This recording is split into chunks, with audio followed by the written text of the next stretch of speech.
number of British movies being made this year, the most controversial release is set to be Edward II, a violent tale of passion and marital strife, which leads to the most bizarre and horrific murder in British history. If Henry V is a symbol of patriotic and glorious England, Edward II is the opposite, a homosexual king murdered by his wife and court, and utterly discredited by history. The film about the king who became an enemy of the establishment is being made by a director who's become the same, Derek Jarman, whose credits include the punk classic Jubilee, Caravaggio and Last of England. What Jarman is doing is using the text of Christopher Marlowe, but turning 1320s Britain into 1990s Britain. He transforms medieval court life into a contemporary soap opera set around a sexual triangle involving a queen, a king and his male lover, also an infamous red-hot poker. For tonight's media show, we spent time on set with Jarman and his cast to find out how they're marrying their story of sex and violence with the guidelines of their principal backer, the BBC. We also went in search of the real Edward II. Our story begins in deepest Gloucestershire and a forgotten dungeon.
It was through this archway and up these steps that Edward II was brought in 1327.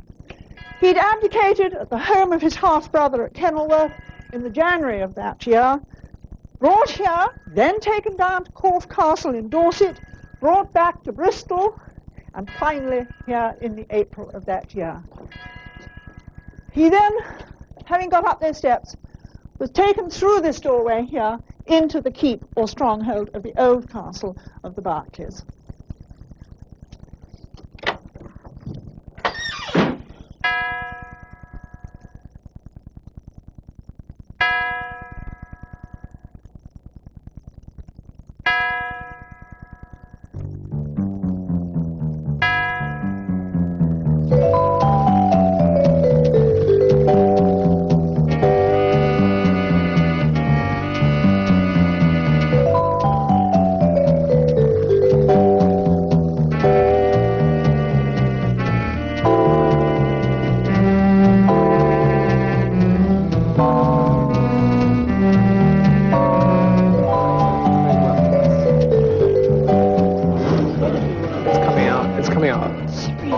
Visually more striking than Caravaggio and stranger.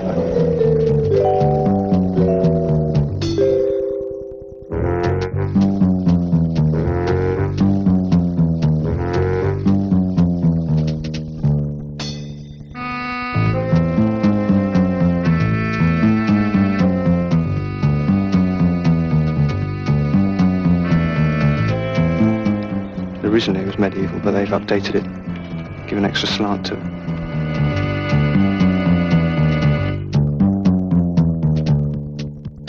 It's just totally different to most films. Whole idea and set is, you ever seen a set like this?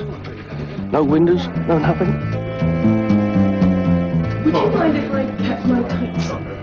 No. Because it's that added bit of warmth. You know what I mean?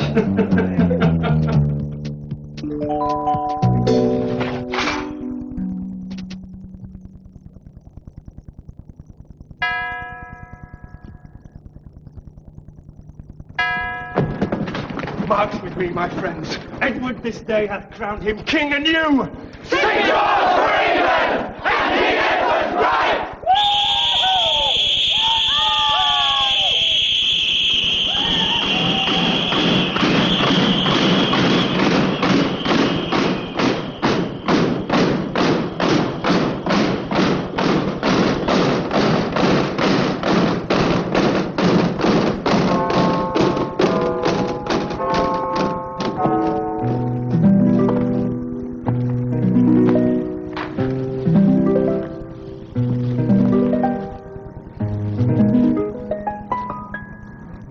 Gaveston, my lord, shall be repealed. The news is too sweet to be true. But will you love me if you find it so? Queen Isabella's marriage is in trouble. Isabella desperately tries to win Edward's affection back from his lover. Here's Gaveston. For thee, fair queen, if thou lovest Gaveston, I'll hang a golden tongue about thy neck, seeing how thou hast pleaded with so good success. That's it, that's it. That's the kiss, that's the kiss. Yeah, that, I can see it now. That's all right. It's a thoroughly modern melodrama, actually. And what's such fun is that it's all set amongst the royals, as it were, which, of course, is what, you know, it seems to be the only thing that the British have any longer. How comes it that the king and Gaveston is parted? But your army going several ways may be of lesser force.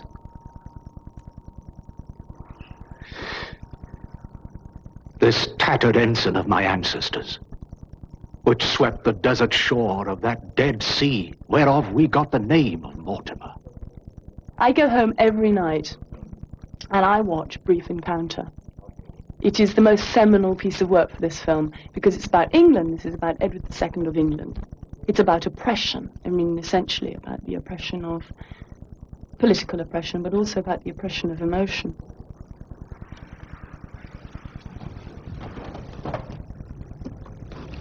Kiss not my hand. Embrace me as I do thee. Why should thou kneel? Knowest thou not who I am? My friend. Thyself. Another Gaveston.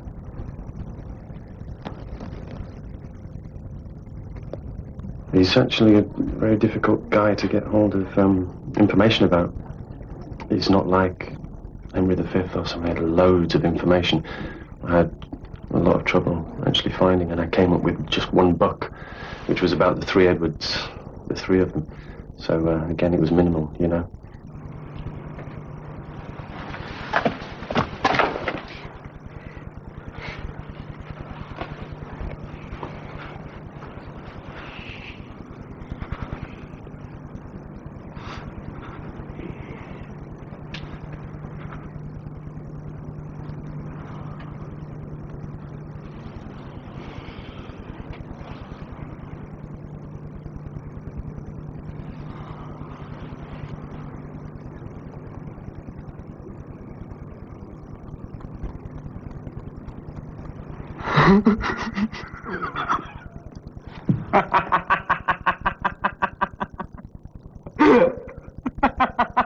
Thou wrongest me, Gaveston. Is it not enough that thou corruptest my lord, and art abhorred to his affection? But thou must call mine honour thus in question. Oh, me not so. Your grace must pardon me.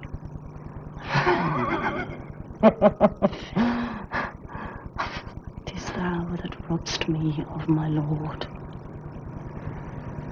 No, madam. 'Tis you who robbed me of my lord. I think one of the chronicles said that he and Gaveston used each other in filthy sodomy, and that was the reference, that was the most explicit reference to what people called him. The powers at the time, the church and the establishment, i.e. the barons at the time, they conspired against him. Has that wicked Gaveston returned? Aye, priest. And lives to be revenged on thee, the only cause of his exile. Gaveston,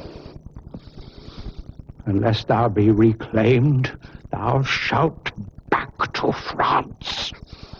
They always say the tyranny of Edward II. I mean, it's always the tyranny. The fact of the matter is that Edward's reign is seen in this particular way, historically, because of his sexuality. And so that we are, in a certain sense, reclaiming Edward, and that's possible because Marlowe's text enables us to do it. When we were talking about making Edward, we had a choice. Either we could start from scratch and just do a film about Edward II and use our own language, or we could use any of the plays that were already written. We could have used Brecht if we liked, or we could have used Marlowe. We chose Marlowe, partly because of the verse, partly because it's a very English way of looking at it. In the 1590s, Shakespeare called him the learned Marlowe and stole lines from Edward II for his Richard II. But Marlowe's sexuality and his violent death in a pub brawl guaranteed Shakespeare the limelight. The modern, fashionable theme of homosexuality comes into every work that Christopher Marlowe wrote. So I think myself, I don't have any prejudices about that. I'm quite modern-minded about that. Christopher Marlowe was really rather a proselytizer for homosexuality. In the play, you know, there is a whole passage about all the grand figures of history who've had their boyfriends. You remember, there is a passage there about Alexander. He had his Ephistion, and even Cicero was really rather struck by the young Octavius. And then Julius Caesar was no better than he should be. I'd never read Edward before all this started, and then wondered why why it's not one of the major plays, you know, because Marlowe is overshadowed by Shakespeare, as we know, and that's probably why. Well, my training was Shakespeare. I never touched upon Marlowe. His religious belief was also heterodox. He really didn't believe very much in Christian belief. And he actually said something awful about Jesus Christ and St. John the Divine. I'm not going to tell you what he said. But you see, Marlowe really was a slightly dangerous character. And William Shakespeare was never that. William Shakespeare was fundamentally a conservative conformist. Marlowe wasn't. Nel mezzo del cammin di nostra vita mi ritrovai per una selva oscura che la diritta via era smarrita. I think the sex is absolutely vital and essential because it's the sex that comes first. For the two camps, if you like, for the Gaveston Edward love story and the Isabella Edward love story as well, though it happens to be about sexual rejection. It's all about sex.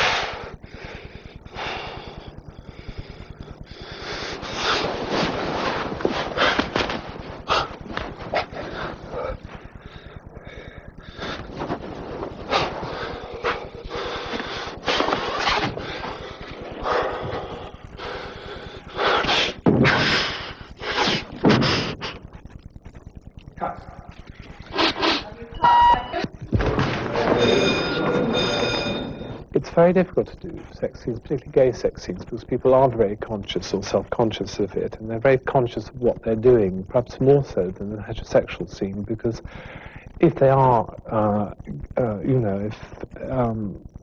if they're gay men, they realise they've got a great onus to represent something that hasn't been represented. And in straight men, they've got the problem of actually working their way through to wonder what it might be to be in a same-sex relationship. Excellent. Well done.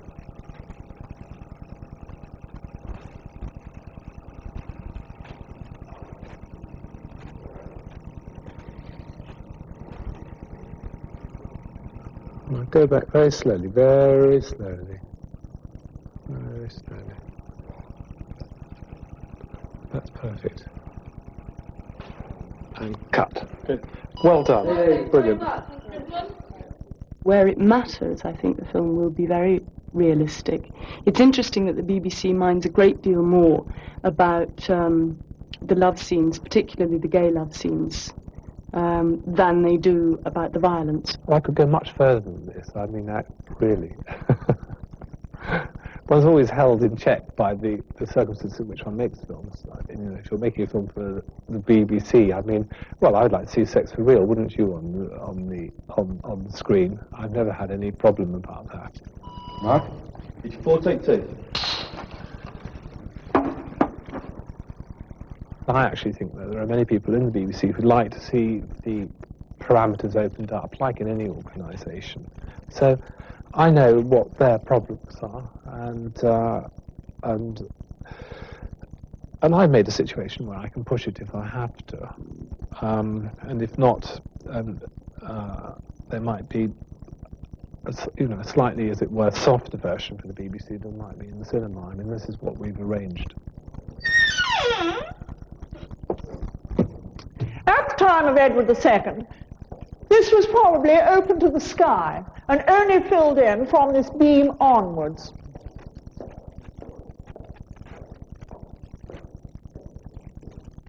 In the corner here, you have an oubliette dungeon. It's about 30 feet deep, and it would have had a trapdoor over the top. And then probably all this area here, small cells, 5 or 6 feet each, and this is where Edward spent the next 5 months, in one of these cells, with that terrible smell coming up from the dungeon. See, our sons have parted hence.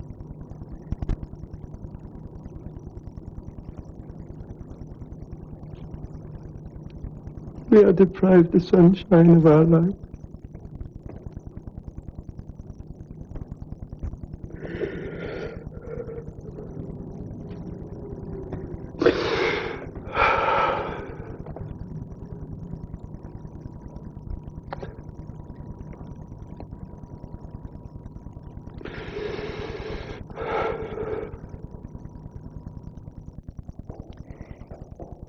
It was really because he showed no signs of succumbing to that terrible smell that eventually Mortimer and the Queen, Isabella, took the decision of having him murdered. Commend me humbly to His Majesty, and tell him that I labour all in vain to ease his grief and work his liberty.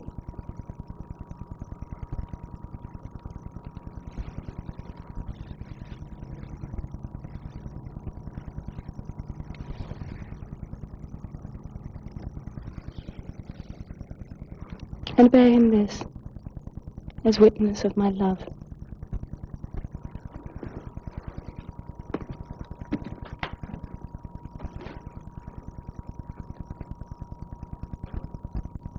He shall be murdered when the deed is done.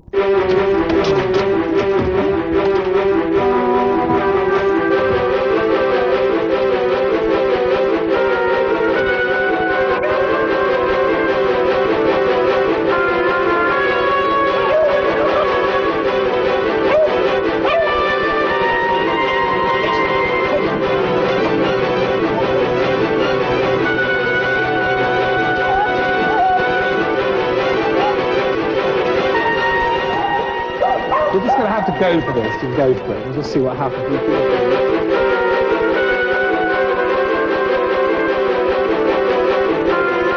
and gentlemen, can I have total quiet now, please?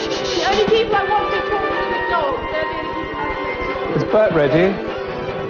The dog's ready. Everyone knows what to do. And action, Bert!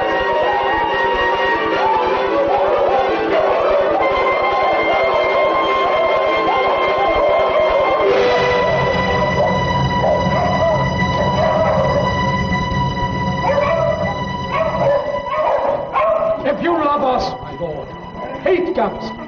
I think either one has to take a classic play and perform it in the theatre, which is where it was written for, and perform it absolutely classically and realistically as the documentary of a barbaric time, or you do what the hell you like with it and use it for your own political ends. Absolutely political ends. I just know that it's a tale that can be updated to 1991 because all the problems in Edward are very, very current and they're still absolutely with us. So it's so easy to turn the barons, Pembroke, or whoever you like, into the House of Lords, or if you like, the House of Commons.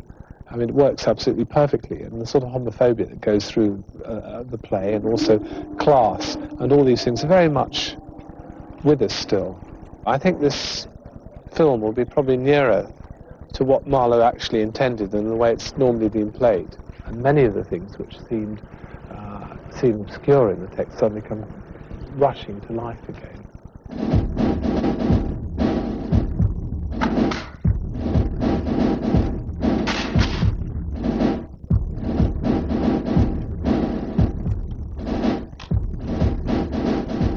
Jarman's updating of Marlowe's text also turns a medieval battle scene into a modern-style gay demonstration to protest at the Baron's murder of Gaveston.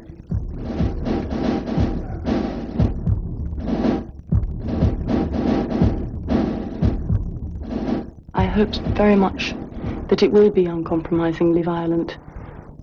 I think that's the way to do it. I think is to be as violent as one can on the screen, to make the point that it is violent off the screen as well. Whether we like it or not, what happened to Edward and Gaveston is a symbol of contemporary gay life, in the sense that violence is an everyday part of our fears and anxieties. Thou proud disturber of thy country's peace, corrupter of thy king, cause of these broils, Lord Chamberlain, good Lord of Cornwall, Lord Governor of Man. Death is all. Come, let thy shadow parley with King Edward.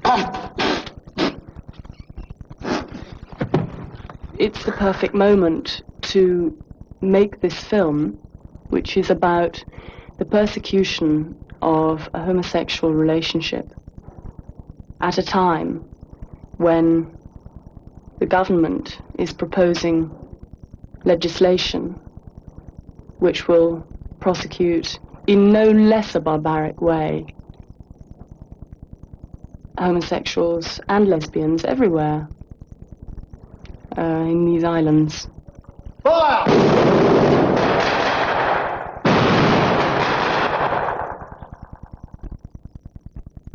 Well, I hope that it'll raise all these problems that have been, come up with Section 28 and Clause 25 and Paragraph 16, and my God, I mean, all these other really extraordinary pieces of legislation which wouldn't in any way have been put through in any other European country, which puts us way, way back.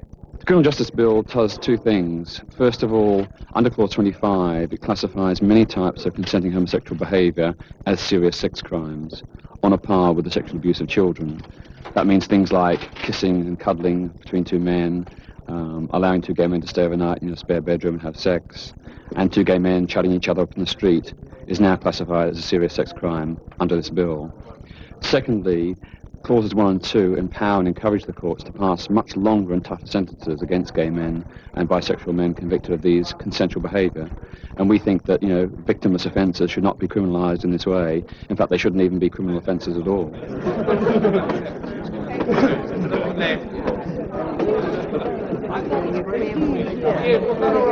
We are not just actors hired to act out a scene. We are people who are involved in a campaign against anti-gay and anti-lesbian violence, and we are trying to approach this scene in the film as though we are reacting to a real-life murder. And we're actually doing things that we would actually do in reality if we were mounting a demonstration against the murder of a gay man.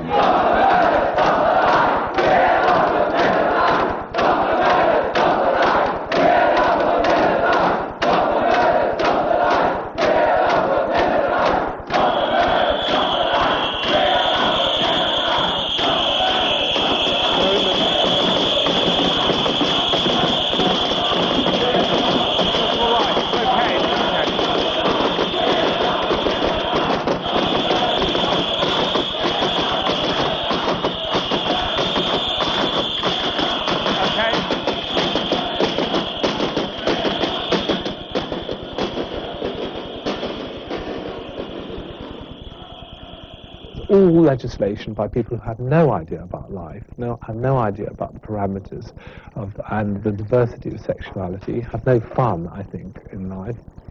I feel that by 90, whenever it is, 5, I think it's 5, which is the centenary of Oscar Wilde's trial, that really all of these laws, which are actually unnecessary, should be struck from off the statute. I doubt that it'll be done under this present government.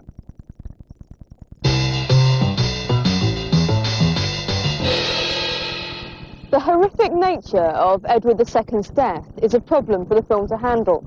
Derek Jarman is struggling to avoid reinforcing the very images of victimization that he's trying to break down. Jarman himself is living with AIDS. Because of his illness, he's fighting against the preconceptions of those who've prematurely written his obituary. They're labelling Edward II as Jarman's last film, but then they said that about his previous movie. Edward II treads a delicate line between anger and optimism. So how does Jarman subvert the despair of this revenge tragedy?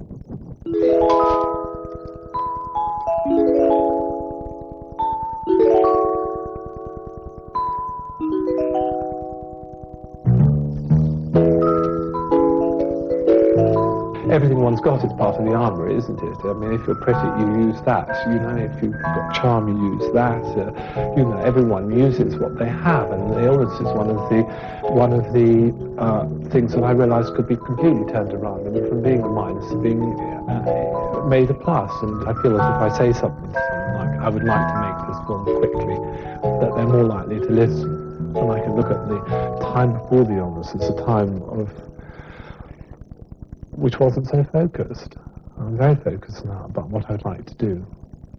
And I'm absolutely, as each season goes past, I say to myself, well, I'm going to be here, and the next step is to be here for the release of this film in the autumn. And I don't see any reason why I shouldn't be.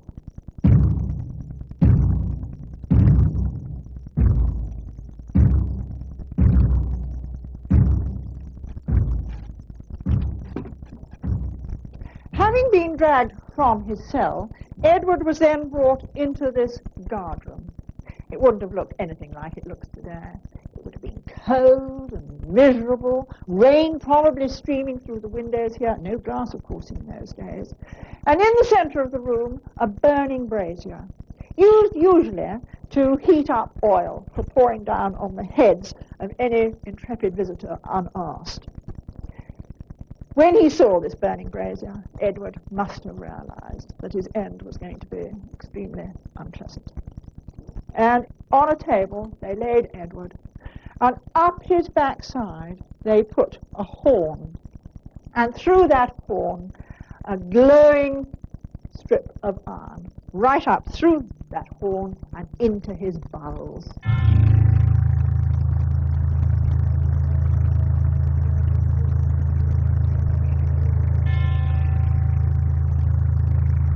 It's not the first time I killed a man.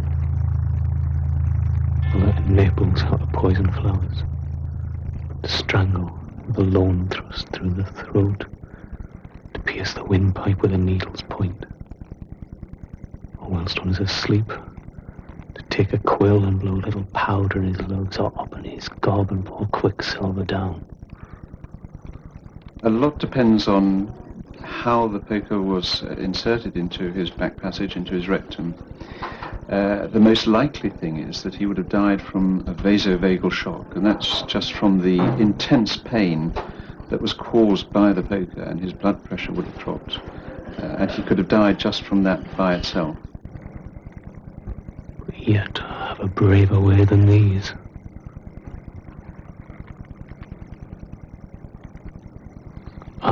I, and none shall know which way he died. I care not how it is, so it be not spied.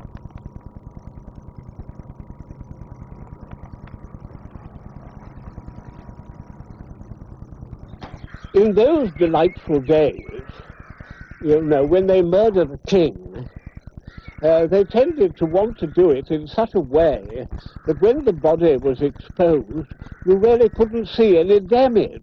There would be many other easier ways that he could be murdered, in the way he could have been drowned or suffocated without leaving any obvious mark. And it's such a rare form of murder, one can't help but surmise that this was some form of revenge for his homosexual tendencies, which are well established and well recognized. It was said that his screams could be heard for 5 miles around. And even today, on dreary and dark nights, people can still hear those same screams.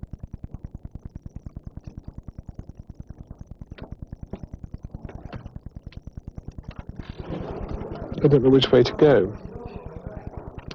I think we could do with a shot of the king's bum for the poker, to the scene. I mean, because we don't ever see that. Was there any reason why he didn't want to do that?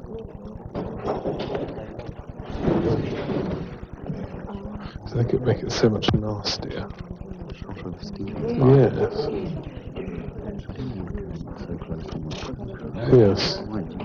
I think poker works very well. Just I mean, no, but you didn't see his bum anywhere. So unless you knew the story, you wouldn't know what had happened. I don't think. Most of the great love stories have no happy ending. I mean, one can't really see Anthony Cleopatra as happy. It seems to be a disaster area, just like Edward. I love him more than he can, Gaveston.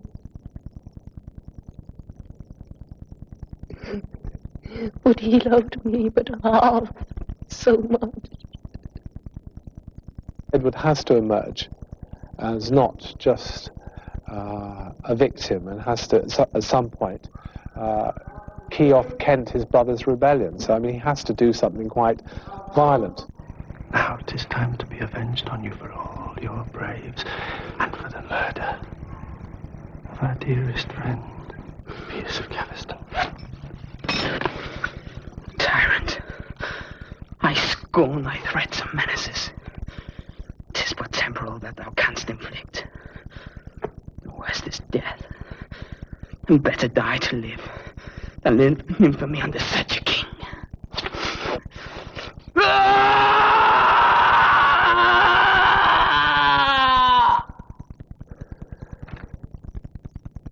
There's a whole history of gay people dying violently or before their time, and in a certain way I wanted to rescue Edward from that fate. You know, because you can think of the list. It's Pasolini, whoever you like, Oscar Wilde, killed by his trial. You know, Caravaggio. There's an awful lot. Of course, there are others who lasted longer. I mean, you know, the Leonardo da Vinci's and people. But I mean, there's quite a list of people. At the end, he doesn't actually. I don't know if I should be saying. He doesn't actually get killed. Derek said in the first interview I had with him, he said, "I'm sick of seeing gay people meet with tragic ends. You know, I'm going to change it." Edward II's body was brought up here to the small chapel of the castle, and it lay here for 6 weeks because no one would take responsibility for the burial of that body.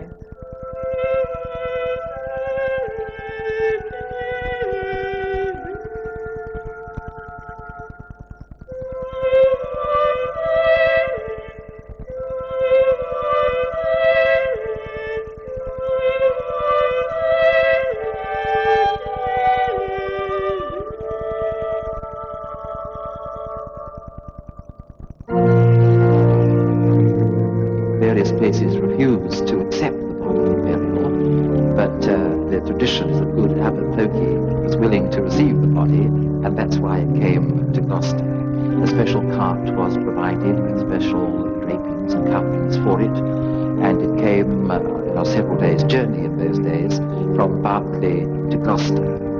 And here it was received by Abbot Pokey and the monks, and the burial took place here in the Abbey Church.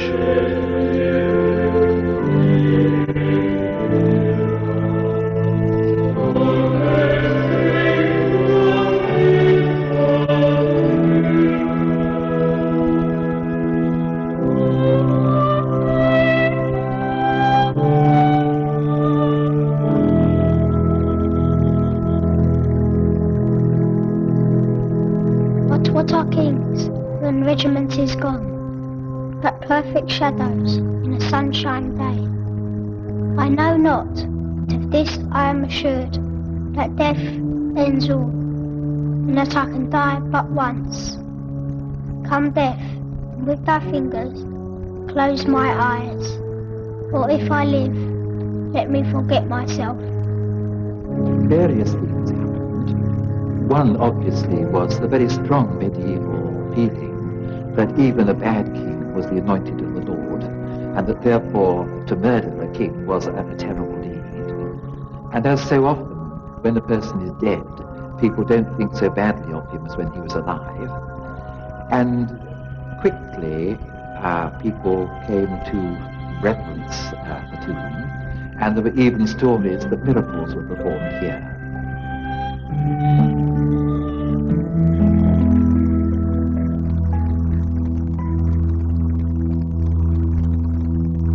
Well, we think there's an urgency to get the film out. I don't know why, but there's that sort of feeling about it. I don't think that we seized upon the idea of doing Edward II because we thought it would be a popular movie. Coincidentally, Serendipity has, I hope very much, arranged it for us that a film that we very much wanted to make 3 years ago happens to be very apposite at this time politically. The film doesn't actually itself have to be optimistic. I think the fact that it's been made and that it will honestly create its own little debate is an optimistic thing.